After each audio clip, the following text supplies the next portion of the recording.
Triple E EDC here, back with another knife video. I'm going to freehand this one a little bit, so I apologize if it is rocking around a little bit. I don't have my stand with me, and I did want to go ahead and post this video before I went ahead and sent this knife out. This is another why am I selling this knife video. And I think I'm going to make this a series where anytime I get rid of a knife, I'm going to say what I did or didn't like about the knife, and also let you guys know sort of just some random thoughts on it that can help you in your purchasing decisions or in your decisions on whether to retain the knife if you already have it. So let's talk about that knife, the Spyderco Endura. This is the Wave version. There's a couple of different versions of this. There's the Wharncliffe version, which is a newer version. There's the Endella that just came out, which is a cross between the Endura and the Delica. The Endura, of course, is Spyderco's larger version of the Delica. There is also the full flat grind version, which is probably the most popular version. This version is one of the regular versions, but it has the Emerson Wave opener. This is a saber grind, I think you can see here. Okay, you can see that it's a saber grind. And it has this Emerson Wave feature up here that catches on your pocket as you pull it back out of your pocket in order to open it up. Now, as you can see, you're going to draw this out. The edge of your pocket catches on the blade right here, and as it catches, it forces the blade out like that. Not out of the hole, obviously, out of this, but I'm a little bit handicapped here with just small space in my car and one hand. So, in any event, this is one of the most popular models. It's a budget version, or a budget option, I should say, out of Spyderco's lineup. It is quite expensive still at near $100. I believe they're $91 new on Blade HQ right now. I think you can find them pretty easily on the secondary market for between $60 and $70. So if you are in for one of these, I would really look on the secondary market for one of these instead, especially if this is one of your first knives. Now, or first expensive knives, I should say. This is really high quality for what it is. It has FRN scales, which is the fiberglass reinforced nylon, which is a fancy way of saying plastic. So they're plastic. There's pin construction here, so you're really not able to. I should say there's pin construction on this side, but on the other side you have the Torx screws. You can't open it up. I've seen that these are for sale online. They have scales for sale online, I should say, and you can make, obviously customize it. If I was going to keep this knife, I probably would have to change the scales. While the scales have really good texture and make for a very, very, very good work knife, especially for the price, I just have to admit to myself that at this point in my knife collecting, plastic just isn't cutting it, and I'm not going to keep any knives that have plastic. That being said, I do still have my Benchmade Bugout. I'm actually carrying it with me today. This also has plastic handles, but I am going to be replacing those scales at some point with something else, probably my Carta scales, once Putnam comes out with more scales that are in the OD green color, because that's what I would like to see on my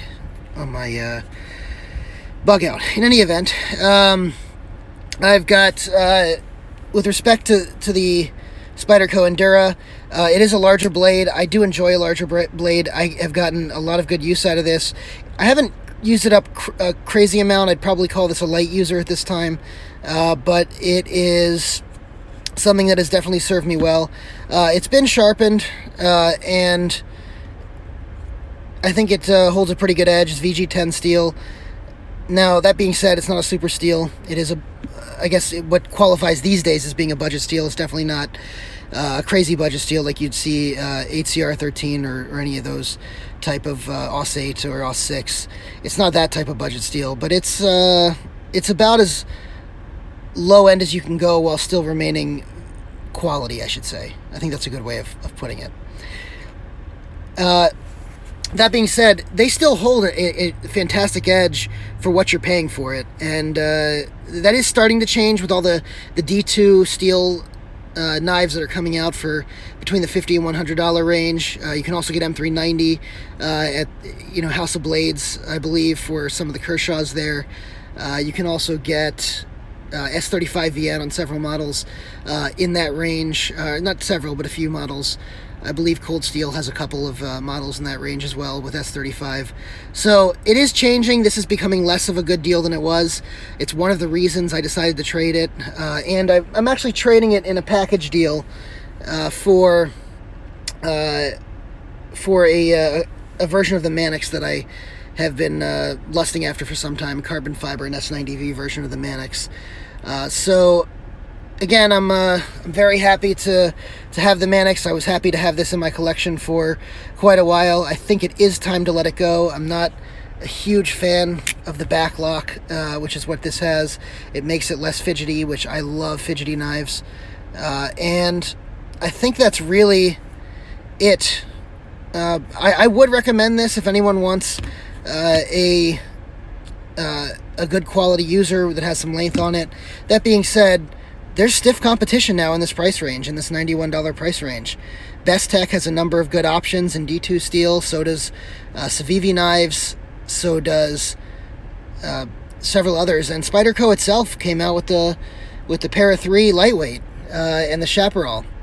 The Chapparal and Para 3 are a little bit smaller than this one. So this is still great if you want a larger option. But it's got stiff competition, even in its own company. And so for that reason, and for the other reasons I've talked about, I'm letting this go.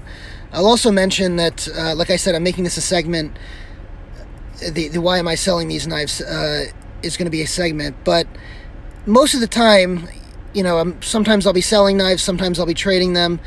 I'm going to call it all as selling knives just because of the fact that it's an ongoing feature, and it's something that sort of relates the message of what's going on in the title of the video without having to explain it's a trade and, you know, how the trades work and things like that, especially when you're dealing with people who may be very into the knife world and may be very familiar with trading, and then some people who may have never been involved in a trade, didn't know there was a secondary market. You know, this video's targeted more toward everyone, even though I'd like to have a lot of people in the knife community watch it.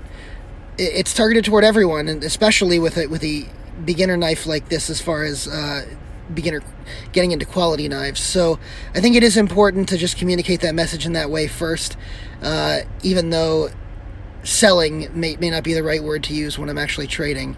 But it does cover the broad range of what essentially I'm doing is getting rid of these knives. Anyway, I've been rambling for a little bit. I'll just let you guys go with that. And thank you so much for tuning in. Go ahead and like, subscribe, and comment on the video. And looking forward to continuing putting out some quality content. Thank you, guys.